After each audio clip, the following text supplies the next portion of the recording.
السلام علیکم ورحمۃ اللہ وبرکاتہ۔ سورہ یاسین کی تفسیر کے ضمن میں ہم آیہ نمبر 20 سے آج سٹارٹ کریں گے، جس میں ہم صاحب یاسین کے بارے میں ذکر کریں گے کہ ان کا نام کیا ہے اور کچھ تفصیلات جو تفسیر کی کتابوں میں آتی ہیں۔ اللہ سبحانہ و تعالیٰ سورہ یاسین کی آیہ نمبر 20 میں ارشاد فرماتا ہے وَجَاءَ مِنْ أَقْصَى الْمَدِينَةِ رَجُلٌ، کہ ایک مرد آیا کہاں سے؟ شہر کے کنارے سے، دور درازی علاقوں سے۔ اقصا کہتے ہیں وہ شے جو دور ہو، اور کس کیفیت میں آیا؟ یسعا، دوڑتا ہوا آیا۔ اب آپ دیکھیں کہ قرآن کریم ایک ایک بات کو کھول کے بیان کر رہا ہے، کیفیت بھی بیان کر رہا ہے، اور کیا کہنے لگا؟ قال یا قوم، اے میری قوم، اتبعوا المرسلین، اتباع کرو، پیروی کرو، کن کی؟ اللہ کے رسولوں کی۔ اتبعوا من لا يسألكم اجرا، ان لوگوں کی اتباع کرو جو تم سے کوئی اجر نہیں مانگتے، اپنی اس محنت کا کوئی ریوارڈ تم سے نہیں مانگتے، ان کا ریوارڈ ان کے رب کے ہاں ہے، اور ساتھ ہی ساتھ وَهُمْ مُهْتَدُونَ، اور وہ ہدایت پر بھی۔ اب اس آیہ کو اگر آپ سورہ یاسین کی پہلی چند آیات کے ساتھ ملائیں تو پھر بات واضح ہو جاتی ہے کہ رب تعالیٰ نے اپنے پیارے نبی صلی اللہ علیہ وآلہ وسلم کو انٹروڈیوس فرمایا۔ مکے والوں سے کیا کہا کہ اے میرے پیارے نبی صلی اللہ علیہ وآلہ وسلم، یہ آپ اللہ کا نبی، اللہ کا رسول، یہ لوگ آپ کو نہیں مانتے، پر بالتحقیق انک لمن المرسلین، آپ اللہ کے بھیجے ہوئے رسولوں میں سے ہیں، اور علی صراط مستقیم، اور سیدھے راستے پر بھی ہیں۔ یہ بات نہیں ہے یہ جو الزام لگاتے ہیں، تو اللہ نے عرش سے ان کے الزامات کا جواب دیا، اور یہاں مثال کے طور پر پچھلی گزشتہ زمانوں میں گزرے ہوئے لوگوں کے بارے میں بھی بتایا کہ اللہ کے رسول جب بھیجے گئے لوگوں نے انکار کیا، لیکن اللہ سبحانہ و تعالیٰ نے ان کی تصدیق کی کہ وہ اللہ کے رسول ہیں، ان کی اپنی زبانوں سے بھی، اور وہ لوگ جو اللہ کے رسولوں پر ایمان لائے۔ اچھا، اب یہ جو صاحب یاسین ہے، جن کا نام کتابوں میں حبیب، اس ضمن میں امام ابن اسحاق حضرت عبداللہ ابن عباس رضی اللہ تعالی عنہ سے، کعب احبار اور وہب ابن منبہ رحمہم اللہ، یہ تابعین میں سے ہیں، یہ اسے روایت کرتے ہیں کہ بے شک اس بستی کے لوگوں نے ان رسولوں کو قتل کرنے کا ارادہ کیا، تو بات اتنی آگے پہنچ گئی، تو رسولوں کی مدد کرنے کے لیے شہر کے دور دراز علاقوں سے ایک شخص دوڑتا ہوا آیا، اور مفسرین کہتے ہیں اس شخص کا نام حبیب تھا، اور وہ ریشم کا کام کرتے تھے، اور ان کو جذام کی بیماری تھی، لیپریسی جس کو آپ کہتے ہیں۔ وہ شخص بہت نیک خصلت تھے، بہت صدقہ خیرات کرتے تھے، وہ اپنی کمائی میں سے آدھا اللہ کی راہ میں خرچ کرتے، اور امام ثوری نے ابو مجلس سے روایت کیا ہے کہ صاحب یاسین کا نام حبیب تھا، اور ان کے والد کا نام مرہ تھا،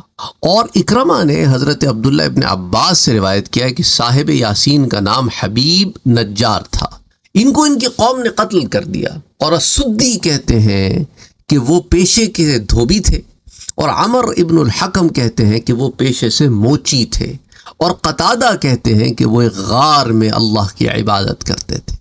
اور انہوں نے اپنی قوم کو ان رسولوں کی اتباع کرنے پر ابھارا، اور کہا کہ جو تم کو محض اخلاص سے اللہ کی عبادت کی ترغیب دیتے رہتے ہیں، اور تم سے کوئی معاوضہ طلب نہیں کرتے، تمہیں چاہیے کہ تم ان کی اتباع کرو۔ تو یہ تفصیلات جو ہے تفسیر ابن کثیر میں بھی آتی ہیں، جلد نمبر 3 صفحہ نمبر 621 and 622۔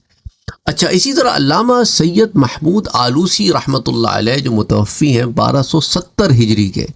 آپ لکھتے ہیں کہ حضرت عبداللہ ابن عباس رضی اللہ تعالیٰ عنہ، اسی طرح ابو مجلس، کعب احبار، مجاہد اور مقاتل رحمہم اللہ، ان سے مروی ہے کہ اس شخص کا نام حبیب تھا، اور ان کے والد کا نام اسرائیل تھا، اور ایک قول یہ ہے کہ ان کا نام حبیب ہے اور ان کے والد کا نام مرہ تھا، اور مشہور یہ ہے کہ یہ نجار تھے، یعنی کہ بڑھائی کا کام کرتے تھے، کارپینٹر تھے، اور ایک قول آتا ہے کہ یہ کسان تھے، اور ایک قول آتا ہے کہ یہ دھوبی تھے، اور ایک قول آتا ہے کہ یہ موچی تھے، اور ایک قول یہ بھی ہے کہ یہ بتوں کو تراشنے کا کام کیا کرتے تھے، اور یہ بھی ہو سکتا ہے کہ یہ تمام پیشے اور تمام صفات ان میں موجود ہوں، کہ یہ بڑھائی کا کام بھی کرتے ہوں، اور کسان بھی ہوں، اور کپڑے دھونے کا کام بھی کرتے ہوں، اور موچی کا کام بھی کرتے ہوں، اور بت بھی تراشتے ہوں۔ اچھا، اور بعض نے یہ ذکر کیا کہ وہ غار میں رہتے تھے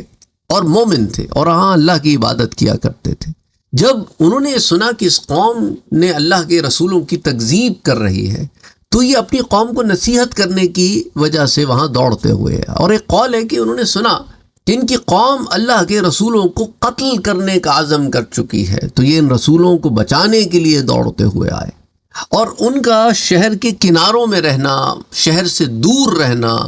اور غار میں رہنا کوئی الگ الگ باتیں نہیں ہیں،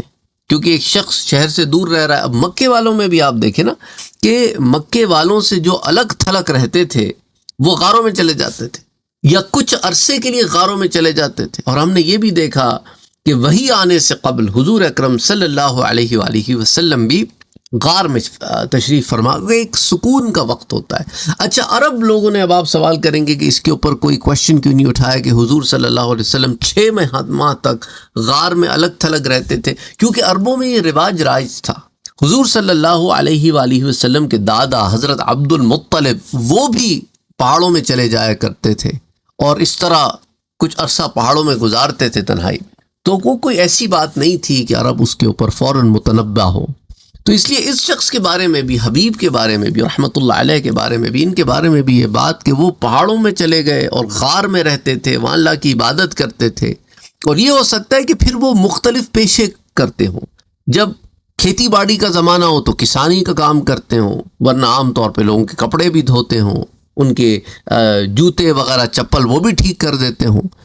اور ایمان لانے سے پہلے ہو سکتا ہے بت تراشی کا کام بھی کیا ہو، تو اس کے اندر کوئی مختلف فی رائے نہیں رہتی۔ بہرحال وہ شہر میں کے اس مقام سے تھے جہاں پہ لوگ رہتے نہیں تھے، اور وہ مومن تھے، اور یہ اس قول کے منافی کہ وہ بت بھی تراشا کرتے تھے، تو اس کا جواب یہ ہے کہ بت اور مجسمے تراش کر بناتے تھے۔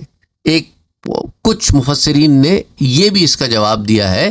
کہ وہ عبادت کے لیے نہیں بناتے تھے، یہ ایسی کہتے ہیں نا، ہمارے ہاں بھی تو وہ اسکلپچر آرٹسٹ ہوتے ہیں نا، وہ اسکلپچرز بناتے ہیں، تو ہو سکتا ہے وہاں پہ اسکلپچرز کا رواج رہا ہو، ضروری نہیں ہے کہ عبادت کے لیے رہا ہو، تو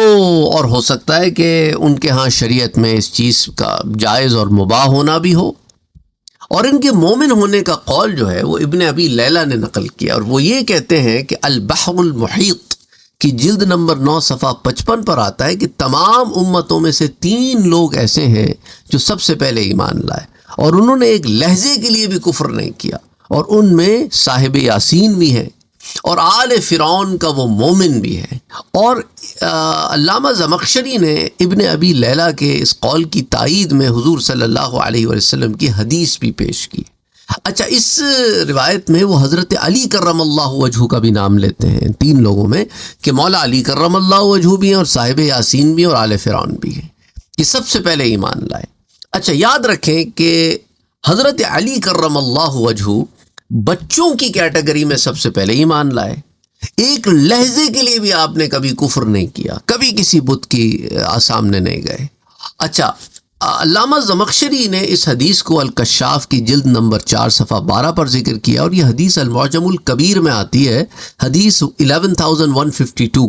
اور العقیلی کی یہ کتاب ہے الضعفاء، اس کی جلد 1 صفحہ 249 پر بھی یہ حدیث آتی ہے، اور یہ حدیث حضرت عبداللہ ابن عباس سے مروی ہے، اور اس کی سند کا جو مدار ہے وہ حسین بن حسن الاشقر اور الحسین بن ابی سرا پر ہے، اور یہ سند جو ہے نا بہت ضعیف ہے، کیونکہ دیکھیں الحسین بن حسن الاشقر کو امام بخاری اور امام ابو حاتم دونوں نے ضعیف قرار دیا ہے، اور ابو زرعہ نے کہا ہے کہ یہ تو منکر الحدیث ہے۔ کون؟ الحسین ابن حسین الاشقر، اور امام ابن عدی نے اس کی منکر روایات کا ذکر کیا ہے، اور ابو معمر الحزلی نے اس کو کذاب کہا ہے، اور ابن کثیر نے کہا ہے کہ یہ شیعی ہے اور متروک ہے، اس سے حدیث نہیں لی جائے گی۔ تو تخریج الکشاف میں یہ اس روایت کی جو سند ہے اس کے اوپر بحث آتی ہے، اور اس کے علاوہ ہم جانتے ہیں درایت حدیث سے بھی کہ حضرت علی کرم اللہ وجہہ کے بارے میں یہ کہنا کہ آپ سب سے پہلے اس ایمان لانے والوں میں ہیں، تو سب سے پہلے ایمان لانے والوں میں تو حضرت خدیجۃ الکبریٰ رضی اللہ تعالی عنہ، یہ تو ہم جانتے ہیں نا کہ جب حضور اکرم صلی اللہ علیہ وسلم غار حرا سے تشریف لاتے ہیں تو آپ کی نبوت کی صداقت حضرت خدیجۃ الکبریٰ رضی اللہ تعالی عنہ نے سب سے پہلے دی۔ لا الہ الا اللہ محمد رسول اللہ پڑھنے والی سب سے پہلے حضرت خدیجۃ الکبریٰ ہے، اس کے بعد ہے باقی جتنے بھی لوگ ہیں. پھر اس میں کیٹیگرائزیشن ہے کہ بھی اگر مزید کیٹیگرائزیشن کی جائے تو سب میں سب سے پہلے ایمان لانے والی حضرت خدیجہ ہیں، اور عورتوں میں سب سے پہلے ایمان لانے والی حضرت خدیجہ ہیں. بچیوں میں حضور صلی اللہ علیہ وسلم کی بیٹیاں ہیں، بچوں میں حضرت علی رضی اللہ تعالیٰ عنہ ہیں، غلاموں میں حضرت زید ہیں، مردوں میں حضرت ابو بکر صدیق رضی اللہ تعالیٰ. تو یہ تمام رضی اللہ تعالیٰ عنہم اجمعین جو ہیں، یہ کیٹیگرائزیشن ان کی جائے تو ایسے معاملہ سامنے آئے گا. بہرحال حضرت علی رضی اللہ تعالیٰ عنہ کے بارے میں یہ کہنا درست نہیں ہے کہ وہ سب سے پہلے ایمان لائے تھے، کیونکہ حضرت خدیجۃ الکبریٰ سب سے پہلے ایمان لائی ہیں. اچھا، پھر حضرت خدیجۃ الکبریٰ حضور صلی اللہ علیہ وسلم کو ورقہ ابن نوفل کے پاس لے گئیں، اور لوگ یہ بھی کہتے ہیں پھر اس طرح حضرت ورقہ سیکنڈ نمبر پر ایمان لانے والے ہو گئے. پھر حضرت ابو بکر صدیق پھر ایمان لے کے آئے ہیں، یا تو ہم اس طرح کہیں. تو بہرحال کیٹیگرائزیشن ڈیفرنٹ ہو جاتی ہے. اور بچوں میں ہاں بالکل حضرت علی رضی اللہ تعالیٰ عنہ سب سے پہلے ایمان لائے ہیں، اور غلاموں میں سب سے پہلے حضرت زید ابن حارثہ. اچھا، علامہ آلوسی رحمۃ اللہ علیہ یہ بھی لکھتے ہیں کہ قول ہے کہ یہ جو صاحب یاسین ہے حبیب، ان کو جذام کی بیماری تھی، اور وہ کئی سال تک بتوں کی پرستش کرتے رہے. اور بعض کتابوں میں 70 کا لفظ ہے، اور 70 سے مراد عربوں کے نزدیک بہت طویل عرصے کو بھی 70 کہتے ہیں. بہرحال وہ یہ دعا کرتے رہے ان بتوں سے کہ ان کی جذام کی بیماری ان سے انہیں نجات دی جائے، لیکن ان کی بیماری سے انہیں نجات نہیں مل سکی. بہرحال جب ان کو رسولوں نے اللہ کی عبادت کی دعوت دی اور انہوں نے پوچھا کہ اس کی کوئی نشانی ہے، تو انہوں نے کہا ہاں، ہم اپنے رب سے دعا کریں گے تو اللہ اس پر قادر ہے کہ وہ تمہاری بیماری کو دور کر دے. انہوں نے کہا کہ یہ تو بڑی حیرت کی بات ہوگی، میں تو 70 سال سے ان بتوں کے سامنے دعا کر رہا ہوں اور یہ بت مجھ سے اس بیماری کو دور نہیں کر سکے، تو تمہارا رب صرف ایک دن دعا کرنے سے اس بیماری کو کیسے دور کر دے گا؟ ان رسولوں نے کہا کہ ہمارا رب جو چاہے کرنے پر قادر ہے، اور یہ بت کسی کو کوئی نفع نہیں پہنچا سکتے، نہ کسی کو نقصان دے سکتے. یہ سن کر صاحب یاسین جو ہے ایمان لے آئے، اور رسولوں نے اپنے رب سے ان کی صحت کی دعا کی تو اللہ سبحانہ و تعالیٰ نے ان سے جذام اور کوڑ کی بیماری کو دور کر دیا، اور اس طرح دور کر دیا کہ گویا یہ بیماری ان کو کبھی ہوئی ہی نہیں تھی. پھر ٹھیک ہونے کے بعد وہ محنت مزدوری کرنے لگے، اور محنت مزدوری کر کے جتنا کماتے تھے اس میں سے آدھا شام کے وقت ضرورت مندوں کو دے دیتے تھے، اور باقی نصف اپنے اور اپنے اہل و عیال کے لیے رکھ لیتے تھے. جب ان کی قوم نے رسولوں کو قتل کرنے کا ارادہ کیا تو وہ شہر کے آخری کنارے سے دوڑتے ہوئے آئے. تو شہر کا جو بالکل آخری دروازہ تھا نا، اس کے قریب وہ رہا کرتے تھے. بعض نے کہا کہ ان کا گھر تھا، بعض نے کہا کہ وہ پہاڑ میں غار میں رہتے تھے، جو کچھ بھی ہو. تو اس روایت کی بنا پر ان کے مجسمے اور مورتیاں بنانے پر جو کوئی اشکال نکلتا ہے، وہ اس کی پھر ہمیں مزید جواب دینے کی ضرورت نہیں ہے، کہ ہو سکتا ہے وہ پہلے ایسا کرتے ہوں پھر بعد میں چھوڑ دیا ہو. تو اب اس سے ایک بات تو واضح ہو جاتی ہے کہ جو پچھلی روایت جس کے بارے میں ہم نے کہا تھا کہ جو البحر المحیط میں آتی ہے کہ صاحب یاسین نے ایک لہجے کے لیے بھی کفر نہیں کیا، تو یہ بات تو واضح ہو گئی کہ نہیں، ان کی پچھلی زندگی میں بت پرستی رہی تھی. ہاں، یہ بات بالکل صحیح ہو جاتی ہے کہ جب ان پر ایمان پیش کیا گیا تو ایک لحظہ بھی پھر انہوں نے اس کے بعد کفر نہیں کیا، اور ایک لمحے کے لیے بھی اسے انہوں نے ریجیکٹ نہیں کیا، کوئی تردد نہیں کیا، کوئی اشکال نہیں پیدا کیا، کوئی سوالات نہیں کیے. اور یہی معاملہ ہم دیکھتے ہیں کہ مولا علی کرم اللہ وجہہ نے فوراً اسلام قبول فرمایا. اچھا، اسی طرح ہم حضرت خدیجۃ الکبریٰ کے بارے میں بھی دیکھتے ہیں، فوراً اسلام لے آئیں. اور یہی بات پھر ہم حضرت ابو بکر صدیق رضی اللہ تعالیٰ عنہ کے بارے میں بھی دیکھتے ہیں کہ وہ فوراً اسلام لے آئے. انہوں نے کوئی اس پہ حجت نہیں قائم کی، کوئی بحث و تکرار نہیں کی. علاوہ ازیں اس سے پرے اور کوئی روایات ہمیں تفصیلا نہیں ملتی. بہرحال صاحب یاسین نے کہا کہ میری قوم، تم رسولوں کی پیروی کرو، تم ان کی پیروی کرو جو تم سے کسی اجر کا سوال نہیں کرتے، اور وہ ہدایت یافتہ ہیں، ان کو دنیا اور آخرت کی ہدایت حاصل ہے. اچھا، روایت ہے کہ جب اس شخص کو رسولوں کی دعوت پہنچی تو وہ دوڑتا ہوا آیا. اس نے ان کا کلام سنا اور سمجھا. پھر ان سے پوچھا کہ آپ جو دعوت دے رہے ہیں، آیا آپ اس کا کوئی معاوضہ بھی لیتے ہیں؟ رسولوں نے کہا کہ نہیں. پھر اس نے اپنی قوم سے کہا تم ان رسولوں پر ایمان لاؤ، یہ اپنی دعوت کا کوئی معاوضہ نہیں لیتے. تو یہ بھی تفصیلات جو ہے روح المعانی کے جز نمبر 22 صفحہ 330 38 پر آتی ہیں۔ اچھا، علامہ قرطبی جو ہیں، جن کی کنیت ابو عبداللہ ہے اور نام ان کا محمد بن احمد ہے، متوفی 668 ہجری کے، آپ نے لکھا ہے کہ صاحب یاسین کے متعلق یہ ہے کہ یہ شخص حضور صلی اللہ علیہ وسلم کی بعثت سے 600 سال پہلے حضور صلی اللہ علیہ وآلہ وسلم پر ایمان لایا تھا، جیسا کہ تبع الاکبر اور ورقہ ابن نوفل وغیرہ آپ پر ایمان لے آئے تھے، اور آپ کے علاوہ دوسرے نبیوں پر لوگ اسی وقت ایمان لائے جب ان کی نبوت کا ظہور ہوا۔ تو الجامع لاحکام القرآن کے جز نمبر 15 صفحہ 19 پر یہ بھی موجود ہے کہ یہ ان لوگوں میں ہے جو حضور صلی اللہ علیہ وآلہ وسلم کی اس ظاہری حیات سے قبل حضور پر ایمان لانے والوں میں سے۔ اچھا، اسی ضمن میں ایک اور نقطہ بھی میں آپ کے سامنے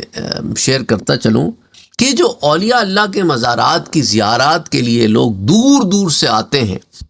اس ضمن میں پیر محمد کرم شاہ الازہری رحمۃ اللہ علیہ لکھتے ہیں کہ علامہ قزوینی تحریر فرماتے ہیں کہ جب اہل انطاکیہ نے اسے شہید کیا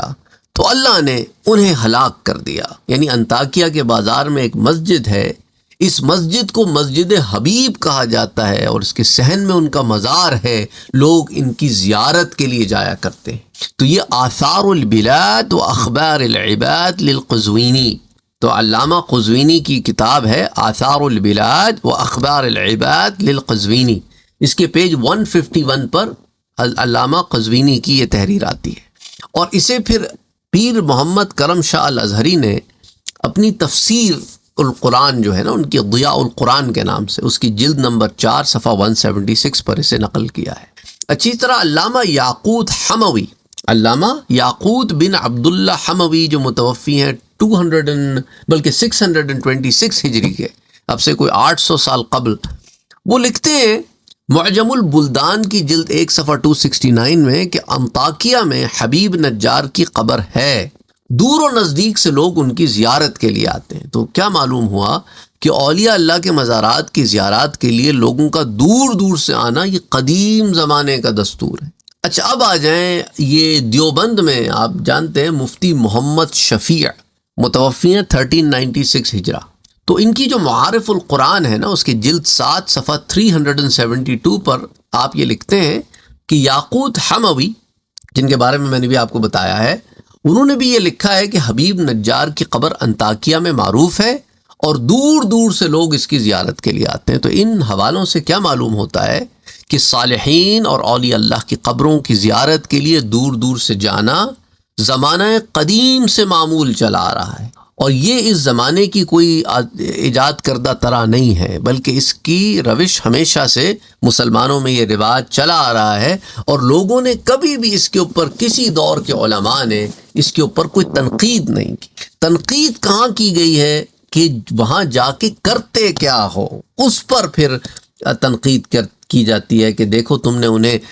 سجدہ نہیں کرنا، تم نے ادب سے ایک فاصلے پہ کھڑے رہنا ہے، ان کے لیے دعا کرنی ہے۔ اس طرح کے جو معاملات آپ کو فتاوی رضویہ وغیرہ میں بڑی تفصیل سے موجود ہیں کہ قبر پر حاضری کے پورے قوانین بتائے ہیں، لیکن انفارچونیٹلی کچھ لوگ جو ہمارے معاشرے کا حصہ ہیں، وہ سنی حضرات کے اوپر قبر پجاری اور پتہ نہیں کیا کیا الزامات لگاتے ہیں، کیونکہ انفارچونیٹلی ایک تو انہوں نے سنا یہ ہوتا ہے اپنی مسجدوں میں اپنے علماء سے، دوسرا کچھ جاہلوں کو ایسی چیزیں کرتے ہوئے دیکھا ہوتا ہے اور اسی چیز کو پھر ہائی لائٹ کر کے بتایا جاتا ہے۔ نہ انہوں نے کبھی سنی علماء کی کتابیں پڑھی ہیں، نہ سنی علماء کی مجلس اختیار کی ہے، تو انفارچونیٹلی وہ اس غلط فہمی کا شکار ہو جاتے ہیں کہ ہاں یہ تو ہیں ہی ایسے، انا للہ و انا الیہ راجعون، اور اس چینل پر بھی آ کے بغیر کسی سند کے ایسے ایسے گھٹیا الزامات لگاتے ہیں، مجھ پہ لگاتے ہیں،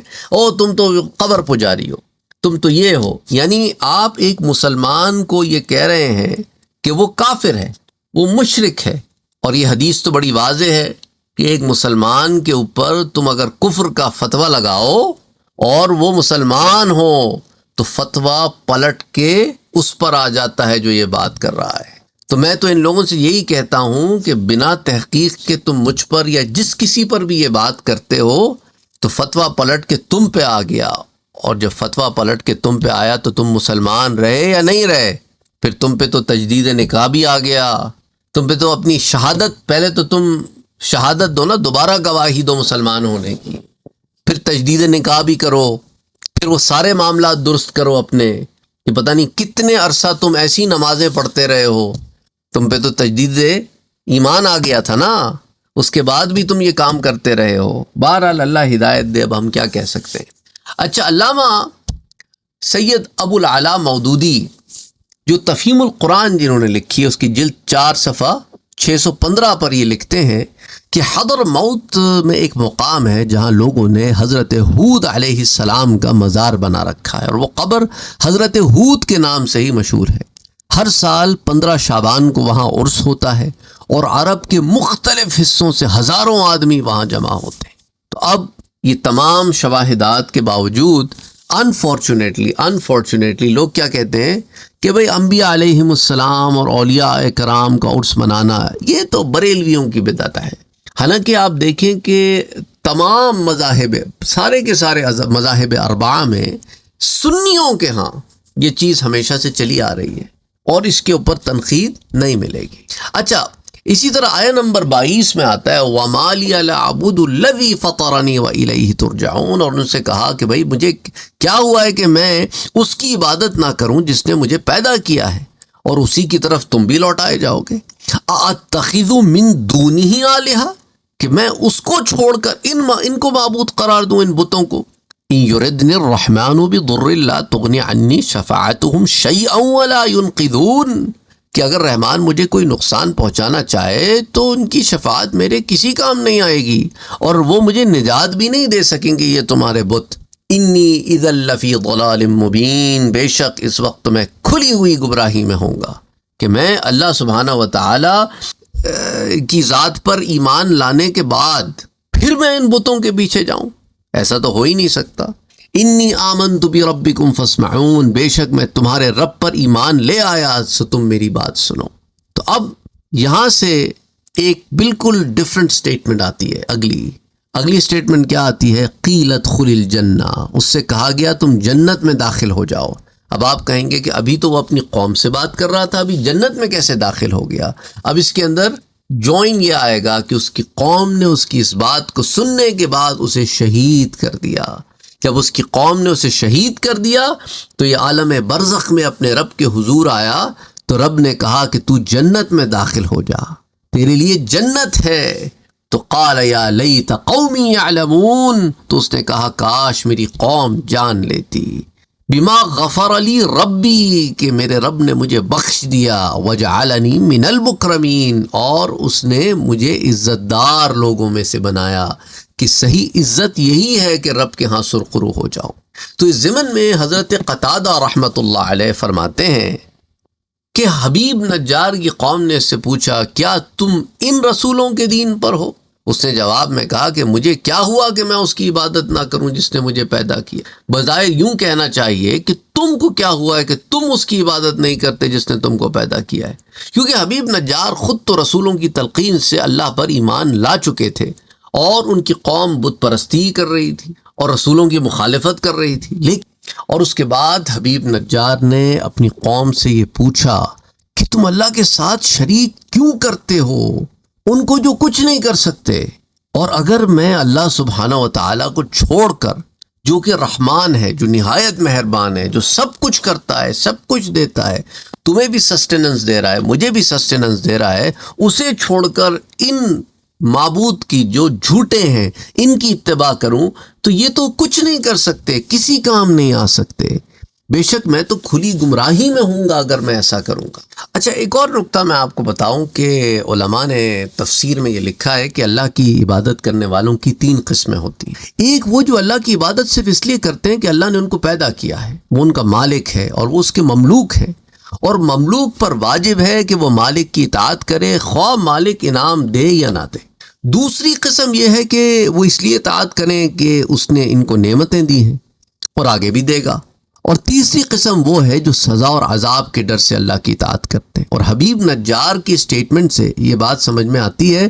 کہ وہ اپنے آپ کو عبادت گزاروں کی پہلی قسم میں شامل کرتے ہیں کہ میں اس کی عبادت کرتا ہوں، اس نے مجھے پیدا کیا ہے، میں اس کا بندہ اور مملوک ہوں، اور مملوک پر واجب ہے کہ وہ مالک کی اطاعت کرے۔ اور اپنے قوم سے کہا وَإِلَيْهِ تُرْجَعُونَ، کہ یاد رکھو لوٹ کر تو اسی کے پاس جانا ہے، اور جب بندہ اس کی طرف لوٹائے جائے تو نیکوکاروں کو وہ انعام اور اچھی جزا دے گا اور بدکاروں کو سزا اور عذاب دے گا۔ مومنوں کو تو جنت میں داخل کرے گا اور مشرکوں کو دوزخ میں۔ سو تم اللہ پر ایمان لاؤ، اس کی عبادت کرو، جنت کے شوق سے یا دوزخ کے خوف سے۔ سو انہوں نے بتایا کہ میں اللہ کی اس لیے عبادت کرتا ہوں، میرا جہاں تک تعلق ہے، کیونکہ وہ میرا مالک ہے، وہ میرا رازق ہے، میں عبد ہوں اس کا، میں بندہ ہوں اس کا، مجھ پہ واجب ہے کہ میں اس کی عبادت کروں۔ اس لیے نہیں کہ عبادت کروں گا تو دوزخ سے بچ جاؤں گا، جنت میں چلا جاؤں گا، نہیں، یہ تو سودے بازی ہو گئی۔ تو اپنے متعلق انہوں نے جو لفظ استعمال کیا نا، جو آیہ نمبر 22 میں آتا ہے، وَمَا لِيَ لَا أَعْبُدُ الَّذِي فَطَرَنِي وَإِلَيْهِ تُرْجَعُونَ۔ اور اس کے بعد حبیب نجار نے فرمایا کہ بے شک میں تمہارے رب پر ایمان لے آیا، سو تم میری بات سنو۔ اب حبیب نجار کے اس قول کے دو محمل ہیں۔ ایک یہ کہ انہوں نے یہ بات انبیاء علیہم السلام سے کہی کہ بے شک میں آپ کے رب پر ایمان لے آیا ہوں، سو آپ میرے ایمان لانے کے اقرار کو غور سے سن لیں اور اس پر آپ گواہ ہو جائیں۔ اور اس کا دوسرا معنی یہ ہے کہ انہوں نے یہ بات اپنی قوم سے کہی کہ میں بے شک اس رب پر ایمان لایا ہوں جو صرف میرا اور ان رسولوں کا نہیں بلکہ تمہارا بھی رب ہے، تو غور سے میری بات سنو، لسن ٹو می کیئرفلی۔ میں کہنا کیا چاہ رہا ہوں، میری بات کو سمجھو تو صحیح۔ وہ ہم سب کا رب ہے، تم اس کو نہیں مانتے، تم اسے نہیں پہچانتے، تو میں تمہاری نشاندہی کرانا چاہ رہا ہوں تمہاری اس غلطی کی طرف۔ اور پھر آیہ نمبر 26 اور 27 میں اللہ فرماتا ہے کہ اس سے کہا گیا کہ اے تم جنت میں داخل ہو جاؤ، تو اس نے کہا کاش میری قوم جان لیتی۔ یعنی عالم برزخ میں انسان جا کر بھولتا نہیں ہے دنیا کو، اسے دنیا کے تمام معاملات پتہ ہوتے ہیں۔ اس لیے اس نے کہا، جب اسے یہ بتایا گیا کہ خوشخبری ہو تمہارے لیے کہ تم جنت میں داخل ہو گئے، یا برزخی جنت میں اسے داخل کر دیا گیا، جو شہداء کو برزخی جنت میں داخل کیا جاتا ہے، پھر انشاءاللہ آخرت کے بعد بھی تمہارے لیے جنت ہے، تو اس وقت اس شخص نے برزخی حیات میں کہا کہ کاش میری قوم جان لیتی کہ میرا رب کتنا نوازتا ہے، اور میرے رب نے میری خطاؤں کو بخش دیا اور مجھے عزت دی اور مجھے عزت داروں میں شامل کیا۔ تو اس ضمن میں امام ابو اسحاق احمد بن محمد بن ابراہیم، جنہیں آپ امام ثعلبی کے نام سے جانتے ہیں، امام ثعلبی النیشاپوری، نیشاپور کے آپ رہنے والے ہیں،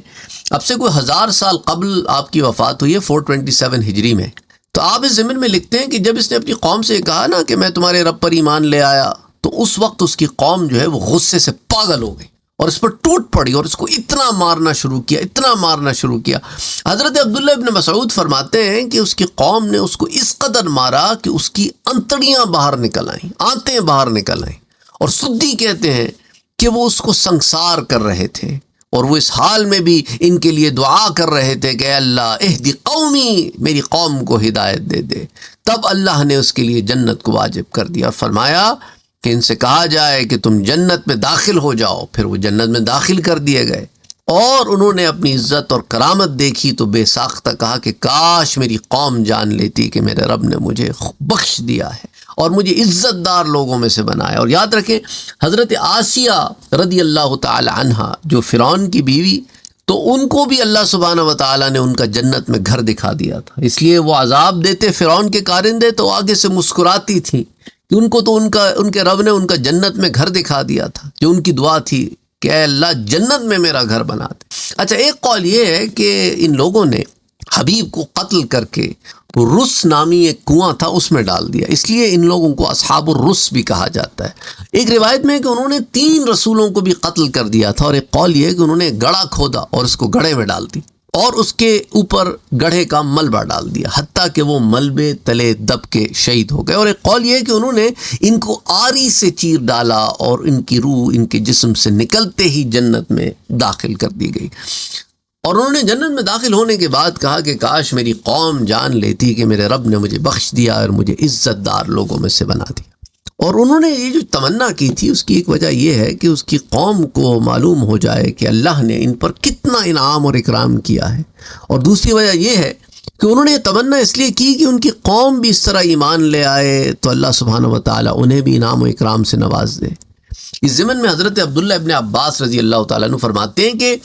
انہوں نے زندگی میں بھی اپنی قوم کی خیر خواہی کی اور مرنے کے بعد بھی اپنی قوم کی خیر خواہی کی، اور امام قشیری رحمۃ اللہ علیہ نے اس کو مرفوعاً بیان کیا ہے کہ حضور اکرم صلی اللہ علیہ وآلہ وسلم نے اس آیہ مبارکہ کی تفسیر میں فرمایا کہ اس شخص نے اپنی زندگی میں بھی اپنی قوم کی خیر خواہی کی اور مرنے کے بعد بھی اپنی قوم کی خیر خواہی کی۔ تو اب آپ اس آیہ مبارکہ سے ایک اور نقطہ دیکھتے ہیں کہ دشمنوں اور مخالفوں سے بدلہ لینے کے بجائے ان کو معاف کر دینا اور ان کے ساتھ نیکی کرنا یہ افضل عمل ہے۔ اور اس آیت میں اس پر عظیم معاملہ کیا گیا ہے کہ مخالفوں اور دشمنوں کے ساتھ بھی نیکی کرو، خیر خواہی کرو، حتی الامکان غصے سے بچو اور جاہلوں کی باتوں کو برداشت کرو، اور اگر کوئی نیک اور صالح شخص مخالفوں، باغیوں اور ظالموں پہ پھنس جائے تو اس کو چھڑانے کی حتی الامکان کوشش کرو، جیسا کہ حبیب نے کی تھی۔ اللہ کے رسولوں کی مدد کے لیے پہنچے تھے، اور ظالموں سے انتقام لینے اور ان کے خلاف بددعا کرنے کے بجائے ان کے حق میں دعا کرو، جیسا کہ حبیب نجار نے اپنے قاتلوں کے لیے جنت کی تمنا کی اور یہ چاہا کہ وہ بھی کسی طرح ایمان لے آئیں اور اللہ انہیں بھی بخش دے اور انہیں بھی انعام و اکرام سے نوازے، اور یہی انبیاء کرام کا طریقہ اور ان کا اسوہ ہے۔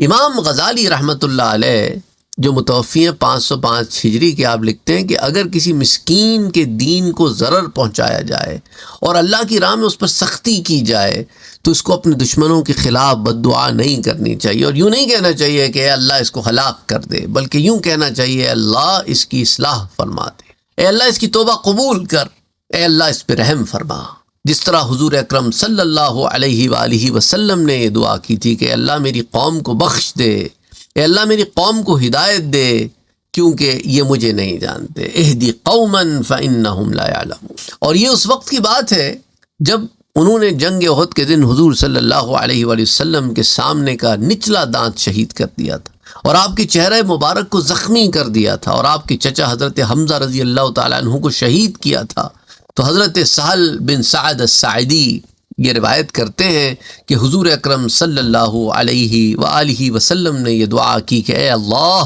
میری قوم کو بخش دے، وہ مجھے نہیں جانتے۔ اور دلائل النبوہ کی جلد 3 صفحہ 214 اور 215 پر اس کی تفصیل آتی ہیں، اور سیرت النبی صلی اللہ علیہ وآلہ وسلم میں بھی ہم اس پر بات کر چکے۔ اچھا، حضرت ابراہیم بن ادہم کا کسی نے سر پھاڑ دیا، آپ جانتے ہیں اللہ کے بہت بڑے ولی گزرے ہیں،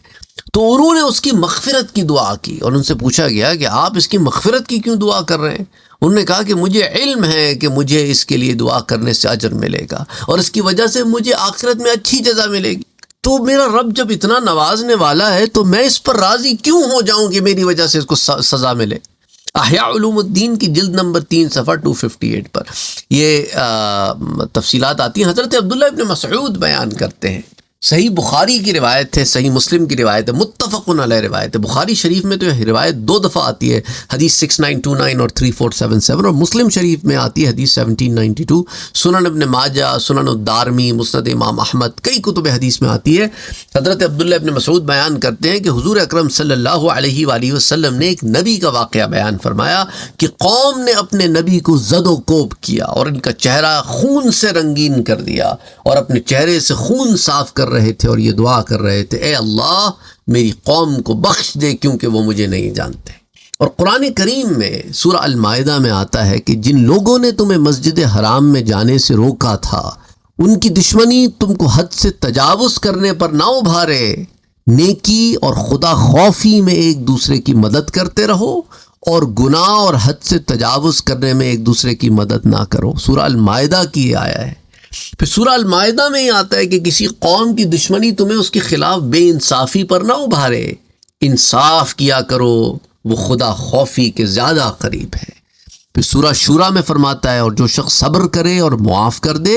تو بے شک یہ ضرور ہمت والوں کے کاموں میں سے ہے۔ اور حضور اکرم صلی اللہ علیہ وآلہ وسلم کا ارشاد پاک ہے جسے مولا علی کرم اللہ وجہہ بیان کرتے ہیں کہ حضور اکرم صلی اللہ علیہ وآلہ وسلم نے فرمایا کہ جو شخص تم سے تعلق توڑے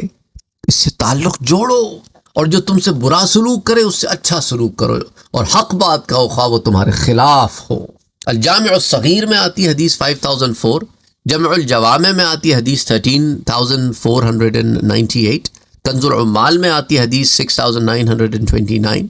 اور الاتحاف میں بھی آتی ہے روایت جلد 9 صفحہ نمبر 25 پر۔ اور یہی حضور اکرم صلی اللہ علیہ وآلہ وسلم کی سیرہ مبارکہ ہے۔ حضرت عائشہ صدیقہ رضی اللہ تعالی عنہا بیان کرتی ہیں، سنن الترمذی کی روایت حدیث 2016، کہ حضور اکرم صلی اللہ علیہ وآلہ وسلم طبعاً فحش کلام نہیں کرتے تھے. یعنی یہ جو ہمارے ہاں بات بات پہ لوگ بڑی ایسی زبان استعمال کرتے ہیں کہ لٹرلی شرم آتی ہے. اور آپ دیکھ سکتے ہیں کامنٹ سیکشن میں بھی اس طرح کی زبان استعمال کرتے ہیں لوگ. ذرا آپ نے کوئی ایسی بات کر دی جو ان کے خلاف ہو، ان کے مزاج کے خلاف ہو، یا وہ کسی شخص کو فالو کرتے ہیں اور آپ نے اس کی کوئی نشاندہی کر دی کہ یہ بات اس نے غلط کی ہے، پھر آپ کمنٹ سیکشن میں آ کے پڑھیں تو انسان پڑھتے ہوئے شرم آتی ہے کہ کیا یہ صرف کمنٹ سیکشن میں شیئر ہے یا یہ واقعی اتنے گندی غلیظ گفتگو کرتے ہیں. اور جب ان کی اصلاح کی جائے تو کہتے ہیں ہاں تم جیسوں کے لیے ہماری یہی زبان ہے، انا للہ و انا الیہ راجعون. اور کہتے ہیں کہ ہم تو سنت کے پابند ہیں اور ہم تو یہ ہیں اور ہم تو وہ ہیں اور تم ایسے اور تم ویسے. اور ان کا حال یہ ہے کہ کمنٹ سیکشن میں آپ ان کے کمنٹس پڑھ نہیں سکتے، اتنی غلیظ اور گندی زبان یہ استعمال کرتے ہیں. اور میرے پیارے نبی صلی اللہ علیہ وآلہ وسلم کے بارے میں عائشہ صدیقہ رضی اللہ تعالیٰ عنہ فرماتی ہیں کہ حضور طبعاً فحش کلامی نہیں کرتے تھے، نہ تکلفاً کرتے تھے، نہ بازاروں میں شور کرتے تھے، نہ برائی کا بدلہ برائی سے دیتے تھے، لیکن معاف کرتے اور درگزر فرماتے تھے. سنن الترمذی کے علاوہ یہ روایت مسند امام احمد میں بھی آتی ہے، مصنف ابن ابی شیبہ میں بھی آتی ہے، صحیح ابن حبان میں بھی آتی ہے، سنن الکبریٰ جو امام بیہقی کی ہے. اور حضرت عائشہ صدیقہ رضی اللہ تعالیٰ عنہ بیان کرتی ہیں کہ میں نے کبھی نہیں دیکھا کہ حضور صلی اللہ علیہ وسلم نے کبھی اپنے اوپر کیے جانے والے ظلم کا بدلہ لیا ہو جب تک اللہ کی حدود کو پامال نہ کیا جائے. اور اگر اللہ کی حدود کو پامال کیا جائے تو آپ سب سے زیادہ غضبناک ہوتے تھے. اور جب بھی آپ کو دو چیزوں میں اختیار دیا گیا تو آپ اس کو اختیار فرماتے جو زیادہ آسان ہو، بشرطے کہ وہ گناہ نہ ہو. یعنی امت کے لیے آسانی فرماتے تھے. اور یہ متفقن علیہ روایت ہے. بخاری شریف میں تو یہ روایت میرے خیال سے 3 دفعہ آتی ہے. 3 دفعہ امام بخاری نے اس روایت کو نقل کیا ہے مختلف ابواب میں. حدیث 3560، 6106، 6853. امام مسلم نے بھی اس روایت کی حدیث 2327. سنن نبی داؤد میں آتی ہے، مسند امام احمد میں، مصنف عبد الرزاق میں، مسند ابو یعلا میں، کئی کتب حدیث میں یہ روایت آتی ہے. بہرحال انشاءاللہ تعالی پھر اگلے درس میں ہم سورہ یاسین کی آیا نمبر 28 سے آگے جو ہے وہ دیکھیں گے. 28 سے 32 تک یہ پلان ہے، اللہ بہتر جانتا ہے. السلام علیکم ورحمۃ اللہ وبرکاتہ.